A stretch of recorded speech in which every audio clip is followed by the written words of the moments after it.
આજે રવિવારના રોજ રામનવમીના પ્રસંગે સુરત શહેરમાં રામનવમીની શોભાયાત્રા નીકળવાની છે, ત્યારે સુરત પોલીસ આ તહેવાર માટે છેલ્લા કેટલાય દિવસોથી સજ્જ દેખાઈ રહી છે. રામનવમીના આગલા દિવસોથી જ સુરત પોલીસે સતત બાઇક પેટ્રોલિંગ, ડ્રોન પેટ્રોલિંગ, ફૂટ પેટ્રોલિંગ સહિત સંવેદનશીલ વિસ્તારોમાં સઘન ચેકિંગ હાથ ધર્યું છે.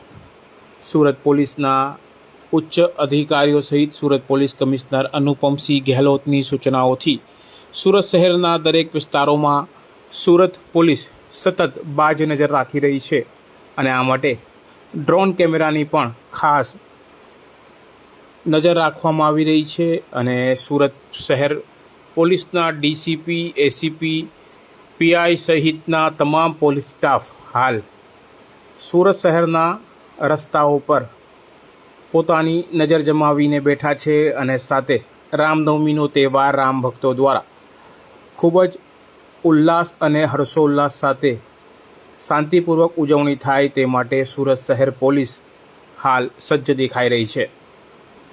ઉલ્લેખનીય છે કે સુરત શહેરની આમ તો તાસીર રહી છે કે દરેક તહેવારો ખૂબ જ શાંતિપ્રિય રીતે ઉજવાય છે, ત્યારે આ રામનવમીનો તહેવાર પણ સુરત શહેર પોલીસ શાંતિથી ઉજવાય તે માટેના તમામ પ્રયાસો હાથ ધર્યા છે.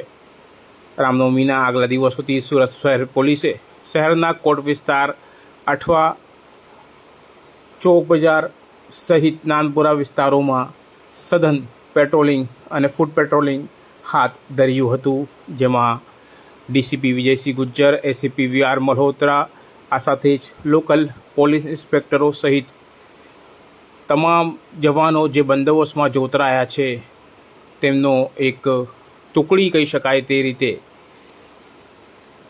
સુરત શહેરના રસ્તાઓ પર પેટ્રોલિંગ કરતી દેખાઈ હતી. આ સાથે જ શાંતિ સમિતિની મિટિંગો પણ લેવાઈ હતી અને સાથે જે તે વિસ્તારના આગેવાનો સાથે, તમામ ધર્મના લોકોના આગેવાનો સાથે સુરત પોલીસે સંકલન કરી આ તહેવાર શાંતિપ્રિય રીતે ઉજવાય તે માટેના તમામ પ્રયાસો હાથ ધર્યા છે. ત્યારે હાલ સુરત શહેરમાં રામનવમીના પ્રસંગે શાંતિપ્રિય રીતે આ શોભાયાત્રામાં હજારો જ્યારે રામ ભક્તો જોડાશે, ત્યારે સુરત શહેર પોલીસ તરફથી પૂરતી વ્યવસ્થા હાલ કરવામાં આવી છે. કેમેરામેન સાબિર અલી સૈયદ સાથે કાદિર શેખ, કર્તવ્ય ગુજરાત ન્યૂઝ, સુરત.